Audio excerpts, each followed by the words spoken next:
Sapagkat hindi ko ibig, mga kapatid, na hindi ninyo maalaman na ang ating mga magulang ay nangapa sa ilalim ng alapaap, at ang lahat ay nagsitawid sa dagat.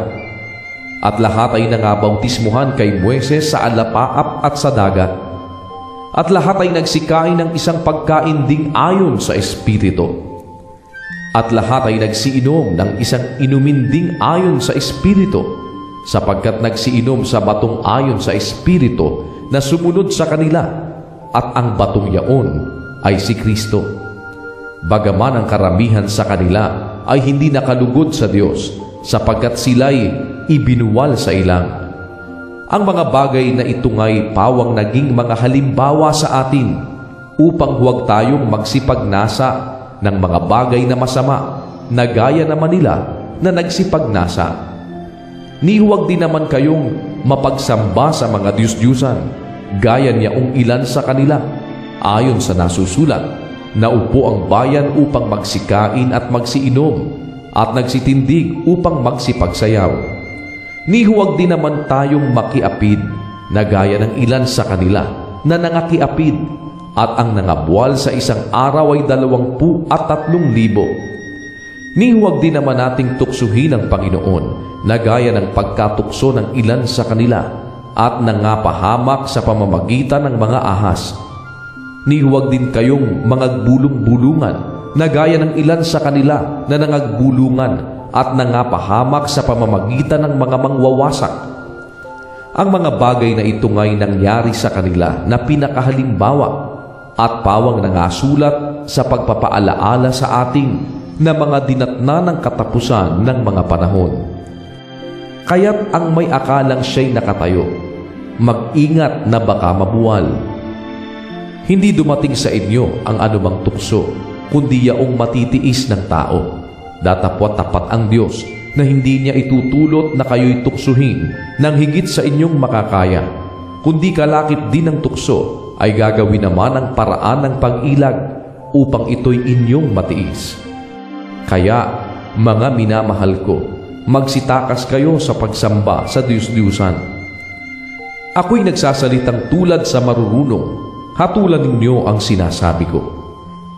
Ang saro ng pagpapala na ating pinagpapala, hindi baga siyang pakikipagkaisa ng dugo ni Kristo? Ang tinapay na ating pinagpuputol-putol, hindi baga siyang pakikipagkaisa ng katawan ni Kristo? Bagaman tayo'y marami, ay iisa lamang tinapay, iisang katawan, sapagkat tayong lahat ay nakikibahagi sa isa lamang tinapay. Tingnan ninyo ang Israel na ayon sa laman, ang mga nagsisikain baga ng mga hain ay wala kayang pakikipagkaisa sa dambana? Ano ang aking sinasabi?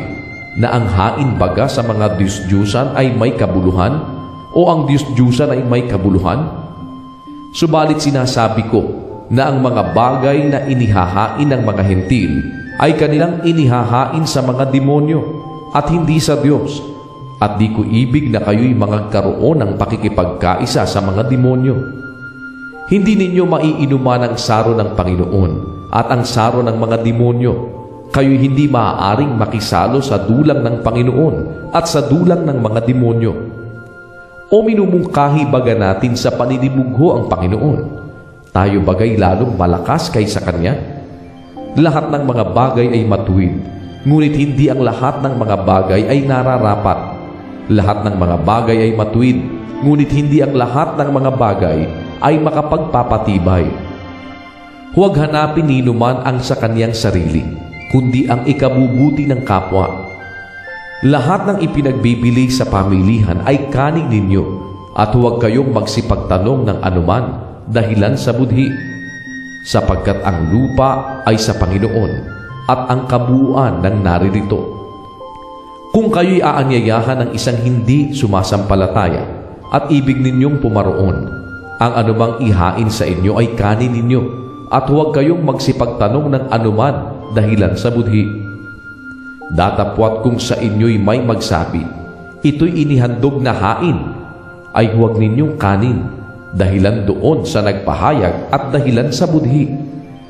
Budhi, sinasabi ko, hindi ang inyong sarili, kundi ang sa iba, sapagkat bakit hahatulan ang kalayaan ng budhi ng iba? Kung nakikisalo ako na may pagpapasalamat, bakit ako'y aalipustain ng dahil sa aking ipinagpapasalamat?